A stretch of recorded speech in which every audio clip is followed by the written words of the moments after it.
ನಮಸ್ತೆ ಫ್ರೆಂಡ್ಸ್, ನಂದಿ ಬ್ಲಾಗ್ಸ್ಗೆ ಸ್ವಾಗತ ಸುಸ್ವಾಗತ. ಕಾಲಭೈರವ ಜಯಂತಿ ಅಂದರೆ ಕಾಲಭೈರವ ಜಯಂತಿ ಯಾವಾಗ ಬಂದಿದೆ 2025ರಲ್ಲಿ, ಹಾಗೆ ಅದರ ಮಹತ್ವ ಏನು, ಆಚರಣೆ ಮತ್ತು ಕತೆ ಅನ್ನೋದನ್ನು ಈ ವಿಡಿಯೋದಲ್ಲಿ ತಿಳಿಸ್ಕೊಡ್ತಾ ಇದ್ದೀನಿ. ಖಂಡಿತವಾಗ್ಲೂ ನೀವು ಸಹ ಈ ಪೂಜೆ ಮಾಡಿ ಕಾಲಭೈರವನ ಕೃಪೆ ಕಟಾಕ್ಷಕ್ಕೆ ಪಾತ್ರರಾಗಿ. ಹಾಗೆ ಕಾಲಭೈರವ ಅಷ್ಟಮಿ ಎಂದು ಕರೆಯಲ್ಪಡುವ ಕಾಲಭೈರವ ಜಯಂತಿ ಭಗವಾನ್ ಶಿವನ ಉಗ್ರ ಅಭಿವ್ಯಕ್ತಿಯಾದ ಭಗವಾನ್ ಕಾಲಭೈರವನನ್ನು ಆಚರಿಸುವ ಪವಿತ್ರ ಹಿಂದೂ ಹಬ್ಬವಾಗಿದೆ. 2025ರಲ್ಲಿ ಕಾಲಭೈರವ ಜಯಂತಿಯು ನವೆಂಬರ್ 12ರಂದು ಬಂದಿದೆ, ಅಂದರೆ ನಾಳೆ ಬುಧವಾರದಂದು ಬಂದಿದೆ. ಭಾರತದಾದ್ಯಂತ ಭಕ್ತರು ಈ ಮಂಗಳಕರ ದಿನವನ್ನು ಗೌರವದಿಂದ ಗುರುತಿಸುತ್ತಾರೆ. ಆಶೀರ್ವಾದ, ರಕ್ಷಣೆ ಮತ್ತು ಆಧ್ಯಾತ್ಮಿಕ ಜಾಗೃತಿಯನ್ನು ಪಡೆಯಲು ವಿವಿಧ ಆಚರಣೆಗಳು ಮತ್ತು ಧ್ಯಾನ ಅಭ್ಯಾಸಗಳನ್ನು ಮಾಡುತ್ತಾರೆ. ಇನ್ನು ಕಾಲಭೈರವ ಜಯಂತಿ 2025 ನವೆಂಬರ್ 12 ಆಗಿದೆ. 2025ರಲ್ಲಿ ಕಾಲಭೈರವ ಜಯಂತಿಯು ಹಿಂದೂ ಮಾಸ ಮಾರ್ಗಶಿರದ ಕೃಷ್ಣ ಪಕ್ಷದ ಸಮಯದಲ್ಲಿ ಬರುತ್ತದೆ. ಸಾಮಾನ್ಯವಾಗಿ ಬೆಳಗಿನ ಪ್ರಾರ್ಥನೆ, ಉಪವಾಸ ಮತ್ತು ಕಾಲಭೈರವನಿಗೆ ಸಮರ್ಪಿತವಾದ ದೇವಾಲಯಗಳಿಗೆ ಭೇಟಿ ನೀಡುವುದು ಆಚರಣೆಗಳಲ್ಲಿ ಸೇರಿವೆ. ವಾರಾಣಸಿ, ಉಜ್ಜಯಿನಿ ಮತ್ತು ಕಠ್ಮಂಡುವಿನಂತಹ ಪ್ರದೇಶಗಳಲ್ಲಿ ಆಚರಣೆಗಳು ವಿಶೇಷವಾಗಿ ರೋಮಾಂಚಕರವಾಗಿರುತ್ತದೆ. ಅಲ್ಲಿ ಭಕ್ತರು ವಿಸ್ತಾರವಾದ ಆಚರಣೆಗಳನ್ನು ಮಾಡಲು ಸೇರಿರುತ್ತಾರೆ. ಇನ್ನು ಕಾಲಭೈರವ ಕತೆ ಅಂತ ನೋಡೋದಾದರೆ, ಕಾಲಭೈರವನ ಕಥೆಯು ಹಿಂದೂ ಪುರಾಣಗಳಿಂದ ಹುಟ್ಟಿಕೊಂಡಿದ್ದು, ದುರಹಂಕಾರ ಮತ್ತು ಅಹಂಕಾರವನ್ನು ಕೊನೆಗೊಳಿಸಲು ಶಿವನ ಕೋಪದ ರೂಪವನ್ನು ವಿವರಿಸುತ್ತದೆ. ದಂತಕಥೆಯ ಪ್ರಕಾರ, ದೇವರುಗಳ ನಡುವಿನ ಚರ್ಚೆಯ ಸಮಯದಲ್ಲಿ ಬ್ರಹ್ಮನು ಶ್ರೇಷ್ಠತೆಯನ್ನು ಪ್ರತಿಪಾದಿಸಿದನು. ತಾನು ಸರ್ವೋಚ್ಚ ಸೃಷ್ಟಿಕರ್ತನೆಂದು ಹೇಳಿಕೊಂಡನು. ಅವನ ದುರಹಂಕಾರವನ್ನು ನಿಗ್ರಹಿಸಲು ಶಿವನು ಕಾಲಭೈರವನಾಗಿ ಕಾಣಿಸಿಕೊಂಡು ಬ್ರಹ್ಮನ 5 ತಲೆಗಳಲ್ಲಿ ಒಂದನ್ನು ಕತ್ತರಿಸಿ ಅಹಂಕಾರ ಮತ್ತು ಅಜ್ಞಾನವನ್ನು ತೆಗೆದುಹಾಕುವುದನ್ನು ಸಂಕೇತಿಸುತ್ತಾನೆ. ಪರಿಣಾಮವಾಗಿ ಕಾಲಭೈರವನನ್ನು ಭಯವನ್ನು ಹೋಗಲಾಡಿಸುವ ಮತ್ತು ಭಕ್ತರನ್ನು ನಕಾರಾತ್ಮಕ ಶಕ್ತಿಗಳಿಂದ ರಕ್ಷಿಸುವ ರಕ್ಷಕ ದೇವತೆಯಾಗಿ ಪೂಜಿಸಲಾಗುತ್ತದೆ. ಕಾಲಭೈರವನ ಸಾಂಕೇತಿಕತೆ ನೋಡೋದಾದರೆ, ಕಾಲಭೈರವನು ಕಾಲ ಮತ್ತು ಸರ್ವೋಚ್ಚ ಶಕ್ತಿಯನ್ನು ಸಂಕೇತಿಸುತ್ತಾನೆ. ಕಾಲಭೈರವನನ್ನು ಪೂಜಿಸುವುದರಿಂದ ಭಕ್ತರು ಮರಣದ ಭಯವನ್ನು ಮೀರಲು ಸಹಾಯ ಮಾಡುತ್ತದೆ ಮತ್ತು ಆಧ್ಯಾತ್ಮಿಕ ಜ್ಞಾನೋದಯವನ್ನು ಉತ್ತೇಜಿಸುತ್ತದೆ. ಅವನ ಪ್ರತಿಮಾಶಾಸ್ತ್ರವು ಸಾಮಾನ್ಯವಾಗಿ ಉಗ್ರ ನೋಟವನ್ನು ಒಳಗೊಂಡಿರುತ್ತದೆ. ತ್ರಿಶೂಲ, ಕತ್ತಿ, ಡೋಲು ಮತ್ತು ಕತ್ತರಿಸಿದ ತಲೆಯನ್ನು ಹಿಡಿದಿರುತ್ತದೆ. ಇದು ಅಹಂ ಮತ್ತು ನಕಾರಾತ್ಮಕತೆಯ ನಾಶವನ್ನು ಪ್ರತಿನಿಧಿಸುತ್ತದೆ.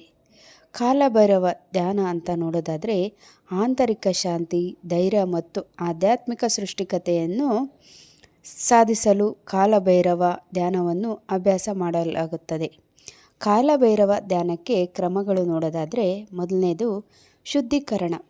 ದೇಹ ಮತ್ತು ಮನಸ್ಸನ್ನು ಶುದ್ಧೀಕರಿಸುವ ಮೂಲಕ ಪ್ರಾರಂಭಿಸಿ ಧ್ಯಾನಕ್ಕಾಗಿ ಶಾಂತಿಯುತ ವಾತಾವರಣವನ್ನು ಸಿದ್ಧಪಡಿಸಿ.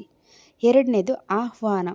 ಓಂ ಕಾಲಭೈರವಾಯ ನಮಃ ಎಂಬ ಕಾಲಭೈರವ ಮಂತ್ರವನ್ನು ಪದೇ ಪದೇ ಏಕಾಗ್ರ ಗಮನದಿಂದ ಜಪಿಸಿ. ಮೂರನೇದು ನೋಡೋದಾದರೆ ದೃಶ್ಯೀಕರಣ. ಕಾಲಭೈರವನ ಉಗ್ರ ಆದರೆ ಕರುಣಾಳು ರೂಪವನ್ನು ಕಲ್ಪಿಸಿಕೊಳ್ಳಿ. ಅವನ ಗುಣಲಕ್ಷಣಗಳಾದ ತ್ರಿಶೂಲ, ಕತ್ತಿ ಮತ್ತು ಕತ್ತರಿಸಿದ ತಲೆ ಮೇಲೆ ಕೇಂದ್ರೀಕರಿಸಿ. ಅಂದರೆ ತ್ರಿಶೂಲ ಅಂದರೆ ಶಕ್ತಿ, ಕತ್ತಿ ಅಂದರೆ ನ್ಯಾಯ ಮತ್ತು ತಲೆ ಅಂದರೆ ಅಹಂಕಾರ ಅನ್ನೋದು ಅರ್ಥ ಬರುತ್ತೆ ಇಲ್ಲಿ. ಇನ್ನು ನಾಲ್ಕನೇದಾಗಿ ಧ್ಯಾನ. ಧ್ಯಾನದಲ್ಲಿ ಆಳವಾಗಿ ತೊಡಗಿಸಿಕೊಳ್ಳಿ. ನಕಾರಾತ್ಮಕ ಭಾವನೆಗಳು ಮತ್ತು ಭಯ ಕರಗಲು ಅವಕಾಶ ಮಾಡಿಕೊಡಿ. ಅದರ ಬದಲಿಗೆ ಆಂತರಿಕ ಶಕ್ತಿ ಮತ್ತು ಸ್ಪಷ್ಟತೆ ಬರುತ್ತದೆ. ಕಾಲಭೈರವ ಧ್ಯಾನದ ನಿಯಮಿತ ಅಭ್ಯಾಸವು ಮಾನಸಿಕ ಸ್ಪಷ್ಟತೆ, ಭಾವನಾತ್ಮಕ ಸಮತೋಲನ ಮತ್ತು ಆಧ್ಯಾತ್ಮಿಕ ಒಳನೋಟವನ್ನು ಬೆಳೆಸುತ್ತದೆ. ಇನ್ನು ಕಾಲಭೈರವ ಜಯಂತಿ 2025 ಪೂಜಾ ವಿಧಿ ಆಚಾರಗಳು ನೋಡೋದಾದರೆ, ಕಾಲಭೈರವ ಪೂಜೆಯನ್ನು ನಿಖರವಾಗಿ ಮಾಡುವುದು ಆತನ ದೈವಿಕ ಅನುಗ್ರಹವನ್ನು ಪಡೆಯಲು ಅತ್ಯಗತ್ಯ. ವಿವರವಾದ ಪೂಜಾ ವಿಧಿಯು ಈ ಕೆಳಗಿನವುಗಳನ್ನು ಒಳಗೊಂಡಿದೆ.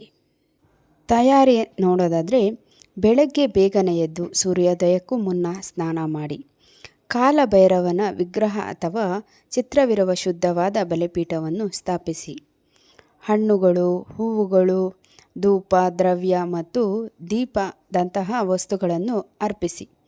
ಎಳ್ಳು ಮತ್ತು ಸಾಸಿವೆ ಎಣ್ಣೆಯನ್ನು ಅರ್ಪಿಸಿ. ವಿಶೇಷವಾಗಿ ಕಾಲಭೈರವನಿಗೆ ಇಷ್ಟವಾಗುವಂತಹದ್ದು ಮಂತ್ರಗಳು ಮತ್ತು ಪಠಣಗಳು ನೋಡೋದಾದರೆ ಆಶೀರ್ವಾದವನ್ನು ಕೋರಲು ಆದಿಶಂಕರಾಚಾರ್ಯರು ರಚಿಸಲ ಕಾಲಭೈರವ ಅಷ್ಟಕಂ ಅನ್ನು ಪಠಿಸಿ.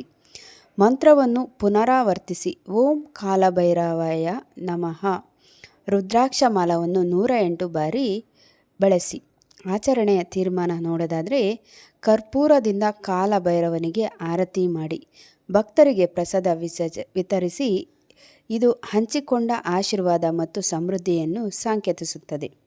ಕಾಲಭೈರವ ಜಯಂತಿ 2025 ಪೂಜೆಯ ಪ್ರಯೋಜನ ನೋಡೋದಾದರೆ ನಕಾರಾತ್ಮಕ ಶಕ್ತಿಗಳು ಮತ್ತು ದುಷ್ಟಶಕ್ತಿಗಳನ್ನು ದೂರ ಮಾಡುತ್ತದೆ. ಅಪಘಾತಗಳು ಮತ್ತು ಹಾನಿಗಳಿಂದ ರಕ್ಷಣೆ ನೀಡುತ್ತದೆ. ಧೈರ್ಯ, ದೃಢ ನಿಶ್ಚಯ ಮತ್ತು ಆಧ್ಯಾತ್ಮಿಕ ಬೆಳವಣಿಗೆಯನ್ನು ಹೆಚ್ಚಿಸುತ್ತದೆ.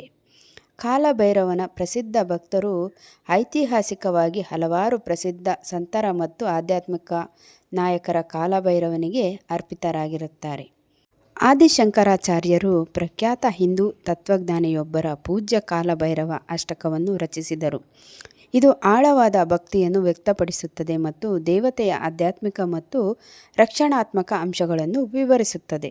ತ್ರೈಲಿಂಗ ಸ್ವಾಮಿ ಅಂದರೆ ಅಸಾಧಾರಣ ಆಧ್ಯಾತ್ಮಿಕ ಶಕ್ತಿಗಳು ಮತ್ತು ದೀರ್ಘಾಯುಷ್ಯಕ್ಕೆ ಹೆಸರುವಾಸಿಯಾದ ವಾರಣಾಸಿಯ ಈ ಅತೀಂದ್ರಿಯ ಸಂತ ಕಾಲಭೈರವನನ್ನು ಆಳವಾಗಿ ಪೂಜಿಸುತ್ತಿದ್ದರು. ಅವರು ಅತೀಂದ್ರಿಯ ಶಕ್ತಿಯ ಬಹುಭಾಗವನ್ನು ಅವರ ಭಕ್ತಿಗೆ ಕಾರಣವೆಂದು ಹೇಳುತ್ತಿದ್ದರು. ಶ್ರೀ ರಾಮಕೃಷ್ಣ ಪರಮಹಂಸರು ಒಬ್ಬ ಪ್ರತಿಮಾರೂಪದ ಆಧ್ಯಾತ್ಮಿಕ ವ್ಯಕ್ತಿಯಾಗಿ ಶ್ರೀರಾಮಕೃಷ್ಣರು ಕಾಲಭೈರವ ಸೇರಿದಂತೆ ಶಿವನ ವಿವಿಧ ಅಭಿವ್ಯಕ್ತಿಗಳ ಬಗ್ಗೆ ಆಳವಾದ ಗೌರವವನ್ನು ಹೊಂದಿದ್ದರು. ಇದು ಲೌಕಿಕ ಭಯ ಮತ್ತು ಬಾಂಧವ್ಯಗಳನ್ನು ನಿವಾರಿಸುವಲ್ಲಿ ಅವುಗಳ ಪಾತ್ರವನ್ನು ಒತ್ತಿ ಹೇಳುತ್ತದೆ. ಆಧುನಿಕ ಜೀವನದಲ್ಲಿ ಮಹತ್ವ ನೋಡೋದಾದರೆ ಸಮಕಾಲೀನ ಕಾಲದಲ್ಲಿ ಕಾಲಭೈರವ ಪೂಜೆಯ ಜೀವನದ ಅನಿಶ್ಚಿತತೆಗಳ ನಡುವೆ ಸಾಂತ್ವನ ಮತ್ತು ಧೈರ್ಯವನ್ನು ನೀಡುತ್ತದೆ. ಅವನ ಭಕ್ತರು ಸಮರ್ಪಿತ ಧ್ಯಾನ ಮತ್ತು ಧಾರ್ಮಿಕ ಪೂಜೆಯ ಮೂಲಕ ಅಹಂ, ಭಯ ಮತ್ತು ನಕಾರಾತ್ಮಕ ಶಕ್ತಿಗಳನ್ನು ತ್ಯಜಿಸುವ ಮೂಲಕ ಶಕ್ತಿ ಮತ್ತು ಧೈರ್ಯವನ್ನು ಕಂಡುಕೊಳ್ಳುತ್ತಾರೆ. ಕಾಲಭೈರವ ದೇವಾಲಯಗಳು ಮತ್ತು ಯಾತ್ರಾ ಸ್ಥಳಗಳು ನೋಡೋದಾದರೆ ಕಾಲಭೈರವ ದೇವಾಲಯ ವಾರಣಾಸಿ ಪ್ರಾಚೀನ ಇತಿಹಾಸ ಮತ್ತು ವಿಶಿಷ್ಟ ಆಚರಣೆಗಳಿಗೆ ಹೆಸರುವಾಸಿಯಾಗಿದೆ. ಮಹಾಕಾಳೇಶ್ವರ ದೇವಸ್ಥಾನ ಉಜ್ಜಯಿನಿ ಕಾಲಭೈರವ ಆರಾಧನೆಯೊಂದಿಗೆ ನಿಕಟ ಸಂಬಂಧ ಹೊಂದಿರುವ ಮಹತ್ವದ ಜ್ಯೋತಿರ್ಲಿಂಗ ತಾಣ. ಇನ್ನು ಕಾಲಭೈರವ ದೇವಾಲಯ ಕಠ್ಮಂಡು ಶರಣಾಗತಿ ಮತ್ತು ನಮ್ರತೆಯನ್ನು ಸಂಕೇತಿಸುವ ಮದ್ಯವನ್ನು ಒಳಗೊಂಡ ವಿಶಿಷ್ಟ ಆಚರಣೆಗೆ ಹೆಸರುವಾಸಿಯಾಗಿದೆ. ಇನ್ನು ಕಾಲಭೈರವ ಜಯಂತಿನೂ ಸಹ ಅಂತಾರೆ, ಕಾಲಭೈರವ ಅಷ್ಟಮಿ ಅಂತಲೂ ಸಹ ಅಂತಾರೆ. ಕಾಲಭೈರವ ಅಷ್ಟಮಿ 2025 ಶಿವನ ಈ ದೈವಿಕ ಅಭಿವ್ಯಕ್ತಿಯನ್ನು ಗೌರವಿಸಲು ಪ್ರಬಲವಾದ ಆಧ್ಯಾತ್ಮಿಕ ಅವಕಾಶವನ್ನು ಒದಗಿಸುತ್ತದೆ. ಆಚರಣೆಗಳು, ಧ್ಯಾನ ಮತ್ತು ಪ್ರಾಮಾಣಿಕ ಭಕ್ತಿಯ ಮೂಲಕ ಭಕ್ತರು ಆಧ್ಯಾತ್ಮಿಕ ಸ್ಪಷ್ಟತೆ, ರಕ್ಷಣೆ ಮತ್ತು ಆಂತರಿಕ ಶಕ್ತಿಯನ್ನು ಕಂಡುಕೊಳ್ಳಬಹುದು. ಈ ದಿನವನ್ನು ಆಚರಿಸುವುದರಿಂದ ಒಬ್ಬರ ಆಧ್ಯಾತ್ಮಿಕ ಪ್ರಯಾಣವು ಆಳವಾಗುತ್ತದೆ. ಉಗ್ರ ಆದರೆ ಕರುಣಾಮಯಿ ಕಾಲಭೈರವನಿಗೆ ಮಾರ್ಗದರ್ಶಿಸಲ್ಪಟ್ಟ ಬೆಳವಣಿಗೆ ಮತ್ತು ರೂಪಾಂತರವನ್ನು ಉತ್ತೇಜಿಸುತ್ತದೆ. ನೋಡಿದ್ರಲ್ಲ ಕಾಲಭೈರವ ಅಷ್ಟಮಿ ಅಥವಾ ಕಾಲಭೈರವ ಜಯಂತಿಯನ್ನು ಯಾವ ರೀತಿ ಮಾಡ್ತಾರೆ, ಅದರ ಕಥೆ ಏನು, ಪುರಾಣ ಏನು, ಯಾವ ದಿನ ಬಂದಿದೆ ಅಂತ ಇನ್ನೊಂದು ಹೊಸ ವಿಡಿಯೋ ಜೊತೆ ನಿಮ್ಮೊಂದಿಗಿರ್ತೀನಿ. ಅಲ್ಲಿವರೆಗೂ ನಮ್ಮ ನಂದಿ ವ್ಲಾಗ್ಸ್ನ ವೀಕ್ಷಿಸ್ತಾ ಇರಿ. ವೀಕ್ಷಿಸಿದವರೆಲ್ಲರಿಗೂ ಧನ್ಯವಾದಗಳು.